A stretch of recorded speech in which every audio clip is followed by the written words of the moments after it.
के दुश्मन को अपनी जान कहते हैं, हम अपनी जान के दुश्मन को अपनी जान कहते हैं। मोहब्बत की इसी मिट्टी को हिंदुस्तान कहते हैं, हिंदुस्तान कहते हैं। जो ये दीवार का सुराग है साहब, जो ये दीवार का सुराग है साहब, चाइना अमेरिका पाकिस्तान साजिशों का हिस्सा है, मगर हम इसे अपने घर का रोशनदान कहते हैं, रोशनदान कहते हैं।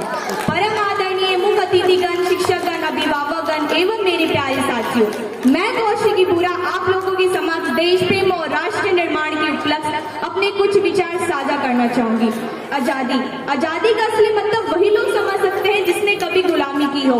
हम सौभाग्यशाली है कि हम स्वतंत्र भारत में जन्म लिए हैं, कि देश मेरा जल रहा है, आग लगी है सीने में, हुक्मरा सा व्यक्त दिखा है खून गरीब का पीने में। तो राम मंदिर या बावरी का पक्ष में नहीं लाई हूँ, घायल भारत चीख रहा है, चीख सुनाने आई हूँ।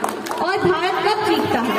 जब मंदिर मस्जिद के नाम पर हथियार उठाया जाता है। महोदय, दर्द हमेशा तब गुजरने लगती है जब हमारी आंखों के सामने ताज पुलवामा, छत्तीसगढ़ में शहीद हुए वो वीरों के तज विक्षत जले हुए शरीर के टुकड़े, रेत से टीले आते हुए लाशों की ढेर, कश्मीर में लाल रंग सड़कों के दृश्य सामने आते हैं।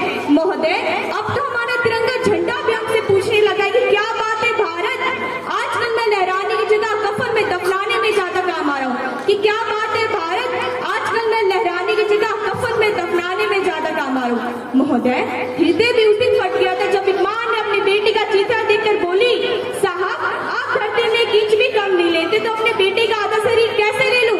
जब एक विधवा की वेदना चीख चीख कर होती है तब प्यार भी भरपूर गया, मांग का सिंदूर गया, नन्हे नन्हे नौनिहालों की लंगोटियां चली गई, छोटी छोटी बेटियों की चोटियां चली गई, बाप की कमाई गई, भाई की पढ़ाई गई, ऐसा एक विस्फोट हुआ पता ना चला जिसमें की बोटियां चली गई, बोटियां चली गई।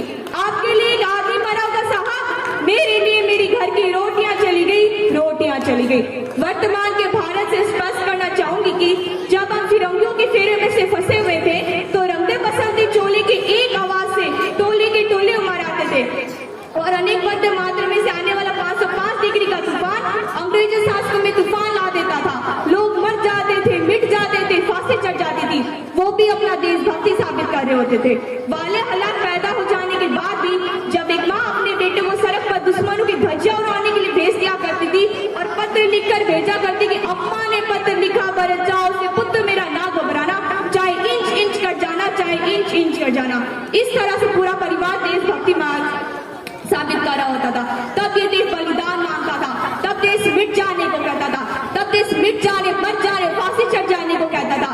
किंतु आज देश फांसी चढ़ जाने को नहीं कहता, बल्कि मेरे विचार में कोई व्यक्ति अपना पूरा काम, पूरी ईमानदारी, पूरी मेहनत, पूरी लगन से करे, वही सच्चा बड़ा देशभक्ति है। मैं नहीं मानती कि व्हाट्सएप टीवी में 3 रंग बिरंगा नहीं देशभक्ति है। तो यदि मैं पूछना चाहूंगी, फुटपाथ में रहने वाला बच्चा नंगे पांव में धूप की छांव में जब तिरंगा बेच रहा होता था तो क्या उसे देशभक्ति कहेंगे? नहीं, उसे देशभक्ति नहीं, उसे पेट की भूख की शक्ति कहें जो ऐसे करने पर मजबूर करती है। क्योंकि ना मस्जिद को जानते, ना शिवालय को जानते हैं, ना मस्जिद को जानते, ना शिवालय के जानते। जो पेट के भूखे है ना साहब, वो बस भोजन के निवाले को जानते हैं, निवाले को जानते हैं।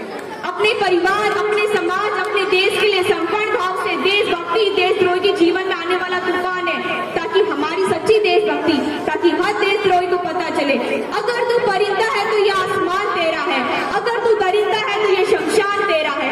भाईचारा में से रहना है तो रह, वरना ये कब्र तेरी है, ये कब्रिस्तान तेरा है।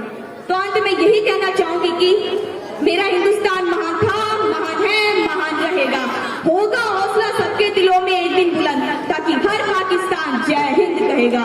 जय